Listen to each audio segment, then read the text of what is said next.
Pangchangda Changhalamba Changhalamba Hybra Amaga they Soo Tounaramba Hayaba Anisda I cannot Tozage Hoigi Indo Myanmar international boundary Haidar Indo Myanmar say Sideda Piancing Toba a Kuimatam the Soo Touram the Badona Nang the Han Moineta Tawudona Nangse Mashi Matangsia is Doxanimba. Rest to Horen Ayadum copy Pizage Angashu local dailies phone was Sangai the Pona Pam the law, they cover putting with the law Yawanida. Ado local paper the Pong issue authority among the Loyan of Pong evening. Died the labor cover not the name. Monsieur Pangkong Banati. Minister of Home Affairs. Sahi Piba report to Adu the base or the Pong Banel. Ministry of Home Affairs. Boundary fencing to say Moina Towel level. A state government a town at you. A quick government give Matam the soup. A government give Matam Buda Hivatare 2010 11. Matam Dugi, a quick government now. Mashi Sigi international boundary say. Mashi fencing to the car where near a quick car head by 2002 the gee. Adum Indian government Mate. Currently, Sahi Tramaduda, Sahi Manga Amadi, Center the Indian Highway. 2002 the Gina, poor Baududi, Hana Lermachiri, Laiway, Talbihari, Bas Pagi, Government, Indigi government, Adu the Sahi Anima.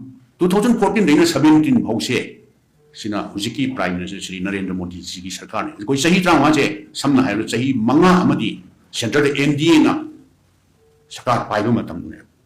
At 2002, the 2004 was a he anido, Madusri at Talbihari Bas Pina, Sakar Paiba, Matam Dudagi, Mashi boundary fencing, she yams under Gaway, Point at Tapatigi, 2010 that 2010 the D, poor the Gi Holga, 10 to the D, and Dr. Lahidaba, Matam Dugi, Honorable Prime Minister Dr. Manmohan Singhi, Aduga Home Minister Chidambaramgi.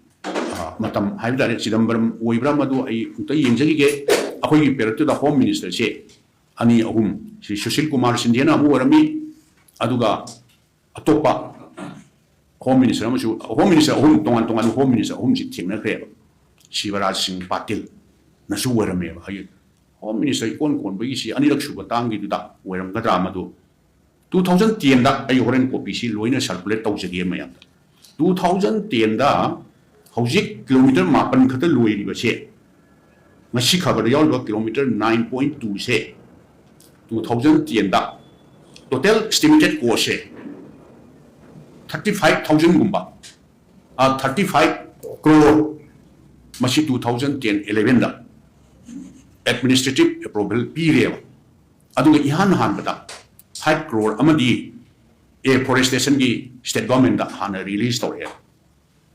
Aduh 2013-14, 2012-13 sang pada cita Minister of Home Affairs ki report ko si ay copy loi pisa ke.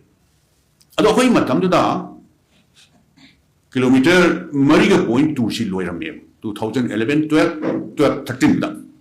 Aduh cita tu report tu yau iko matam tu dah maka dum cata beda bersih local protest Haibam Sif Yaw, local protest Kanano, Koi Handan ni Haimatam Dugi, Isam Haiba, civil society organization, Amana.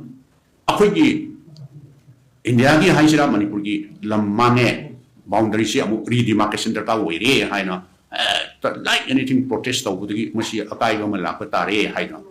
Kanaga understanding Lainaraga, Satoxa Simprida, Tauba Bamba, illegal arms, ammunition.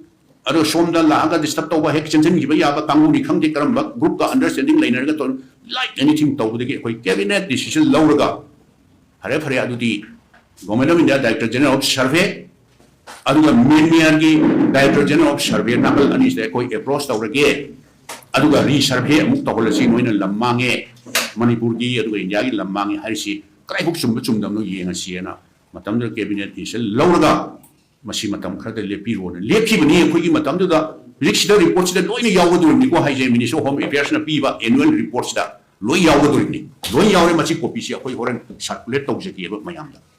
Point 4.2 matam tu dah loi ramai benda apa. Aduh kau moi namuk namu hauri sina, 2021-22 dagi adudi akoina 2013-14 da 4.2 loirama base adudagi gap si sahi kya akoina lepuraga 2000 akoigi 21-22 dagi amu hauraga hujikse ngasi khabar da yauduni kilometer mapan ga 0.2 ra keno adu khapta loibida ngai ngangbadi sida moina loina tawba sadana kilometer 10 loire na hairi ada akoina mitop loina pushallame congress na mitop pushallame illegal immigrant pushallame